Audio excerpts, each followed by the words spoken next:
चांद को देखते ही कियान के जहन में एक बार फिर सुहानी का ख्याल आ गया। उसने अपनी आंखें बंद कर ली। सुहानी का उसकी कॉलर पकड़ना, जंगल में उसकी हेल्प करना, यह सारे मोमेंट कियान की आंखों के सामने एक मूवी रील की तरह चलने लगी। फिर सुहानी के ख्याल आते ही कियान ने अपनी आंखें एक झटके से खोली और खुद से ही कहा, व्हाट इज़ दिस? वह लड़की क्यों बार बार उनके बारे में सोचने लगा हूँ? क्यों मुझे उनका ख्याल बेवक्त आ रहा है? क्यों?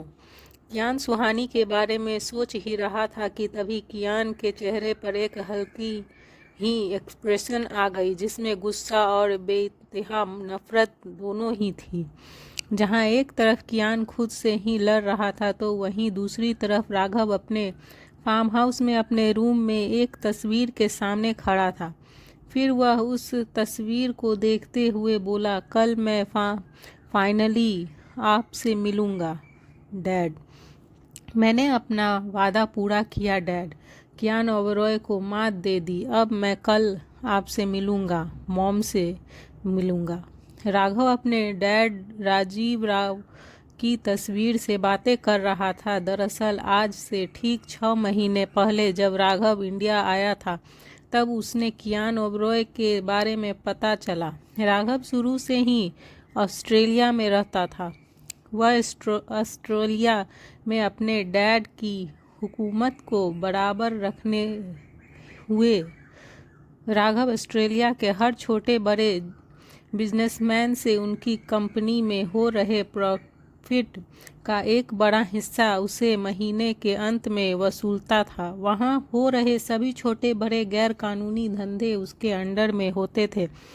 एक वर्ड में कहे तो राघव ऑस्ट्रेलिया का हुकुम शाह था, जिसके एक इशारे पर वहाँ कुछ भी हो सकता था। Drugs smuggling, child trafficking, kidnapping, ऐसे सारे काम राघव के आदमी उसे एक इशारे पर करते थे। जब राघव अपने पेरेंट्स से मिलने ऑस्ट्रेलिया से इंडिया आया, तभी उसे कियान ओबरॉय के बारे में पता चला। कियान ने राजीव के नाक में दम कर रखा था। वह उनके सभी इनलीगल काम खराब कर रहा था और कियान की वजह से धीरे धीरे लोगों के मन से राजीव राव का डर भी खत्म होने लगा था। जब राघव को यह पता चला, तभी राघव ने अपने डैड राजीव राव से प्रॉमिस किया कि जब तक वह कियान को मात नहीं दे देता, तब तक वह उनसे नहीं मिलेगा। इसीलिए राघव अपना घर छोड़कर अपने फार्म हाउस में रह रहा था। 6 महीने बाद फाइनली राघव ने कियान को पहली बार मात देने की ठान ली थी। फिर राघव ने अपने डैड की तस्वीर को देखते हुए आगे कहा, बस आज की रात और डैड, कल मैं आपके सामने रहूँगा। राघव ने सुहानी की फैमिली की तरह ही स्वाति की फैमिली को भी अब अपना बंदी बनाकर रख लिया था। फिर सुबह के वक्त राघव सो रहा था, तभी हल्की सूरज की रोशनी उसके चेहरे पर पड़ने से उसकी आंखें खुली। फिर अपनी आंखें मलते हुए राघव उठकर बैठ गया। पर जैसे ही उसने अपने सामने का नज़ारा देखा, तो उसकी आंखें फटी की फटी रह गई। फिर राघव ने हैरानी से गुस्से के मिले जुले भाव से दांत पीसते हुए कहा, तू यहाँ? हाँ मैं, कियान ने एक एरोगेंट टोन में कहा। तभी राघव ने गुस्से में उसे कहा, तू यहाँ कैसे आया? कियान राघव के सामने सोफे पर बैठा था। फिर उसने सोफे से उठते हुए कहा, तू बहुत गहरी नींद में सो रहा है राघव, वेरी बैड। ऐसे तो तू कभी मुझे हरा नहीं पाएगा। फिर कियान राघव के जख्मों पर नमक छिड़कते हुए आगे बोला, चल तुझे एक मुफ्त की सलाह देता हूँ। अगर तू मुझे हराना है तो मेरी तरह सोच। राघव ने कियान की बातें सुनकर हंसते हुए कहा, तू तो गया है, पर अब बचकर नहीं जा सकता। राघव की बात पर कियान ने उसे एक तिरछी स्माइल देते हुए कहा, ओ रियली? कियान की इतना रिलैक्स देखकर राघव हैरान हो गया। वह अपनी बातों का कियान पर असर न होते देखकर सोच में पड़ गया। तभी कियान ने राघव के पास जाते हुए डेविल टोन में कहा, तेरे आदमियों को तो मेरे आदमियों ने गहरी नींद में सुला दिया है, अब बारी तेरी है। राघव को कियान की आंखों में अपना चेहरा दिख रहा था। वह कुछ वक्त कियान की बातों में सहम गया था। फिर राघव को डरा सहमा देखकर कियान ने कहा, तुझे इतनी आसानी से मार दूं, इतना अच्छा इंसान नहीं हूं मैं। अभी तो मैं जा रहा हूं, पर लौटूंगा, और जब लौटूंगा तो उस दिन तेरा मुंबई में आखिरी दिन होगा। कियान अपनी बात पूरी करके शुक्ला की फैमिली को लेकर वहां से चला गया। फिर कियान के कहने पर राहुल अमित शुक्ला की फैमिली को कियान के फार्म हाउस लेकर चला गया और कियान अपने विला में वापस आ गया था। सुहानी आज सुबह जल्दी उठ गई थी। वह कॉलेज जाने के लिए बहुत एक्साइटेड थी। फिर वह बाथरूम से बाहर आई और अपने लिए कबर्ड से कपड़े निकालने लगी। सुहानी ने अपने बॉडी पर सिर्फ एक टॉवेल लपेटा हुआ था। उसका चेहरा आज कुछ ज़्यादा ही शाइन कर रहा था। वह कॉलेज जाने के लिए बहुत एक्साइटेड लग रही थी। शावर लेने की वजह से उसके गाल टमाटर के जैसे लाल हो गए थे। मिरर के सामने खड़ी सुहानी अपने बालों में से टॉवेल निकालकर ड्रायर से अपने बालों को सुखाने लगी। कॉलेज जाने की खुशी में सुहानी अपने बालों को ड्रायर करते हुए डांस करने लगी थी। वह अपने पूरे रूम में घूम घूम कर डांस कर रही थी, कभी बेड पर चढ़कर तो कभी सोफे पर चढ़कर। सुहानी की खुशी उसके चेहरे से ही साफ झलक रही थी। वहीं कियान वापस आ गया था और वह अपने रूम में जा रहा था कि तभी सुहानी के रूम के पास आकर उसके कदम अपने आप ही रुक गए। सुहानी के रूम से आती हुई कुछ अजीब आवाज़ सुनकर वह उसके कमरे को देखने लगा।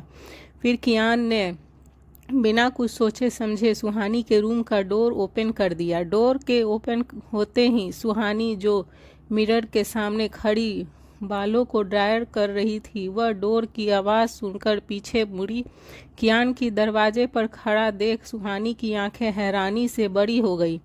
वह अपने एक हाथ में ड्रायर और दूसरे हाथ में लिए कियान को शॉक्ड होकर देखे ही जा रही थी। वहीं कियान सुहानी को नीचे से ऊपर तक सिर्फ एक टॉवेल में लिपटा देखकर शॉक्ड हो गया था। अब कियान को एम्ब्रेसमेंट फील हो रहा था और खुद पर ही गुस्सा भी आ रहा था। वह कैसे बिना नॉक किए एक लड़की के रूम में आ गया।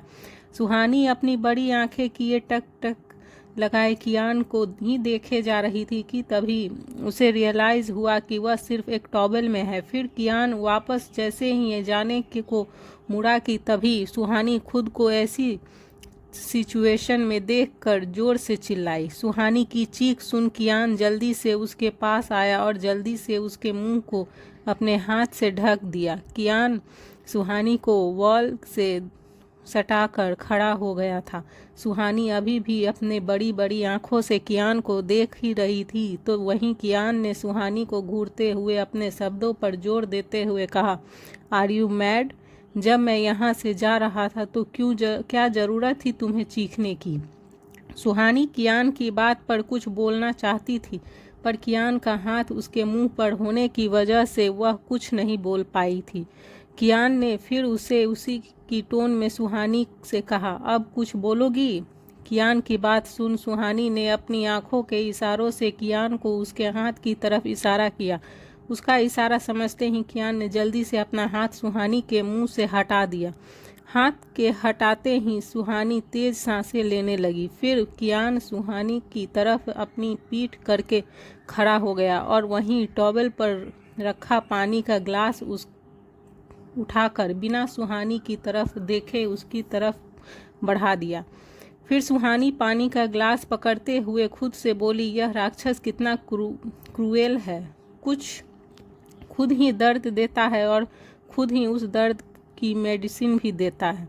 फिर कियान ने सुहानी के रूम में जाते हुए कहा, जल्दी से रेडी हो जाओ, राहुल तुम्हें कॉलेज ड्रॉप कर देगा। कियान के चले जाने के बाद सुहानी ने डोर को देखते हुए मुंह बना लिया। फिर वह गुस्सा करते हुए खुद से बोली, यह राक्षस मेरे रूम में बिना नॉक किए आ गया और अपनी गलती एक्सेप्ट करके सॉरी भी नहीं कहा, उल्टा मुझे ही सुनाकर चले गए कि मैं चीखी क्यों।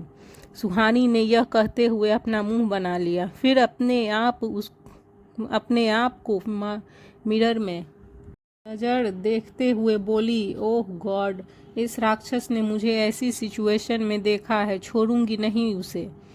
इधर कियान जब अपने रूम में आया तो उसने जोर से एक पंच वॉल पर मारा। उसके हाथ से खून बहने लगा था।